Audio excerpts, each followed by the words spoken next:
हरियाणा में निकाय चुनाव को लेकर आम आदमी पार्टी ने कमर कस ली है। आम आदमी पार्टी प्रभारी डॉक्टर सुशील गुप्ता शाहाबाद पहुंचे, जहां उन्होंने कार्यकर्ताओं की बैठक को संबोधित किया और उम्मीदवारों की नवजट टोली। गुप्ता ने दावा किया कि हरियाणा में नगरपालिका, कहीं नगर निगम और नगर परिषद सभी निकाय भ्रष्टाचार में डूबी हुई हैं।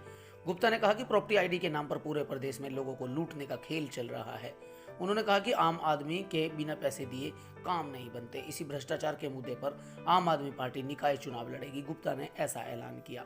गुप्ता ने कहा कि सभी 46 सीटों पर पार्टी अपने उम्मीदवार उतारेगी और जनता के सामने मजबूत विकल्प देगी। गुप्ता ने पत्रकारों को संबोधित करते हुए कहा कि कांग्रेस पहले ही चुनाव से भाग खड़ी हुई है। वहीं उन्होंने अन्य पार्टियों को आड़े हाथे लेते हुए कहा कि कांग्रेस और बीजेपी मिलकर राज्यसभा चुनाव लड़ रहे हैं। उन्होंने जेजेपी और बीजेपी पर आरोप लगाया कि जेजेपी बीजेपी मिलकर निकाय चुनाव लड़ रही हैं। गुप्ता ने कहा कि बेशक बीजेपी ने यह चुनाव अकेले अपने दम पर लड़ने का फैसला लिया है, लेकिन अंदर खाते दोनों पार्टियां मिली हुई हैं और लोगों को ठगने का और बेवकूफ़ बनाने का काम कर रही हैं। गुप्ता ने कहा कि आम आदमी पार्टी 46 की 46 सीटों से अपने उम्मीदवार उतारकर जनता को मजबूत विकल्प देंगे। वहीं उन्होंने आम आदमी पार्टी की रैली को लेकर भी प्रतिक्रिया व्यक्त की। उन्होंने कहा कि भीड़ ने साबित कर दिया कि जनता बदलाव चाहती है।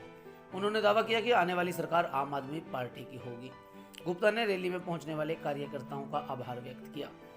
इस अवसर पर पूर्व मंत्री निर्मल सिंह गुप्ता ने भी हमारे लिए सब संबोधित करते हुए दावा किया कि जो भी आम आदमी रिपोर्ट आएगी पार्टी। देखिए, आम आदमी पार्टी ये चुनाव भ्रष्टाचार के खिलाफ लड़ रही है।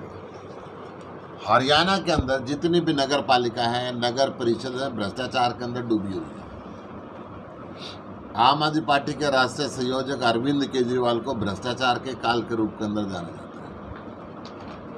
आम आदमी पार्टी सभी 46 जगह चेयरमैन के चुनाव भी लड़ रही है और सभी पार्षदों के कमेटी के चुनाव भी लड़ रही है, सिंबल पे लड़ रही है।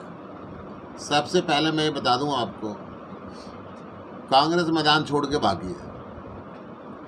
चुनाव में हार की डर से उन्होंने निर्णय लिया है कि वो सिंबल पे चुनाव नहीं लड़ेंगे। जहाँ तक भारतीय जनता पार्टी की बात है, उन्होंने भी सरकार के अंदर दरार की बातें सामने ला दी। जेजेपी और बीजेपी मिल के लड़ रही है, लड़ रही हैं अलग अलग। उन्होंने जनता को बता दिया हम एक नहीं है, परंतु अंदर से एक है। उनका कॉम्बिनेशन ये बना है कि जो वोट बीजेपी से नाराज हैं, जहाँ पे बीजेपी मजबूत दिखती है वहाँ जेजेपी का कवरिंग खड़ा कर दो कि वोट किसी और खाते में ना जाए, इनके यहाँ जाए। और जहाँ जेजेपी मजबूत है वहाँ बीजेपी का कवरिंग खड़ा कर दो। मतलब एक ही थैली के चट्टे बट्टे। दूसरी बात बताता हूँ, राज्यसभा के अंदर कांग्रेस और भारतीय जनता पार्टी मिल के चुनाव लड़ रही है। ये खेल आपके सामने है। पिछली बार भी आपने देखा और इस बार भी आप देखोगे। ये सब भ्रष्टाचार में एक ही थैली के चट्टे बट्टे। चौटाला परिवार में वोट कहीं दो जाएगी बीजेपी के ढोल में। आम आदमी पार्टी है जो अपने दम पे चुनाव लड़ रही है, सभी 46 निकायों का चुनाव लड़ रही है और बहुमत के साथ जीत रही है। हम आज से कैंडिडेट डिक्लेयर करना शुरू कर देंगे